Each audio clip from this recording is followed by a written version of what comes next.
سورة تکاثر مکیه. سوره تکاثر مکی هست. بسم الله الرحمن الرحیم. الها شما را مشغول ساخت در لهو و در لعب.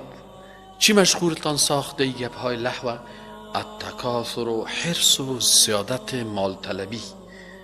به اندازه شما را این حرص مشغول ساخت حتی تا زمانی که از حریص بودن زیاد و به قوم پرستی خود افتخار کردن رفتین زیارت کردین قبرها را، رفتن یک تعداد تا قبرهای خود حساب میکردن که قوم مای قضیات از بیا که قبرهای ما را سیکو که چه قضیات است.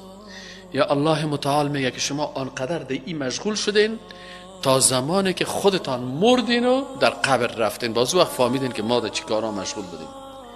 پس مشغول ساخت شما را کثرت طلبی و مال طلبی تا زمانی که شما رسیدید المقابر به قبرها دفن شدین باز میفهمین که ما چی اشتباهاتی کردیم. کلا نچونین است که شما تصور میکنین، سوف تعلمون شما خواهید دانست. ثم سپس کلا نچونین است که شما تصور میکنین، سوف تعلمون باز خواهید دانید.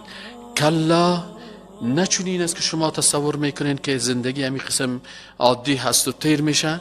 لو تعلمون اگر شما میدانستین علم الیقین با علم یقین باز این قسم به تفاوت نمی بودین. حتما بر قبر و آخرت به حساب و میزان آماده می بودین. لترون الجحیم حتما شما دوزخ می بینین. ثم لترونها باز شما این دوزخ می بینین عین الیقین با یقین چشم به چشمایتان ایره می بینین. و وقتی که دوزخ دیدین ثم لا تسألون باز سوال کرده میشوین یومئذ عن النعیم از نعیم.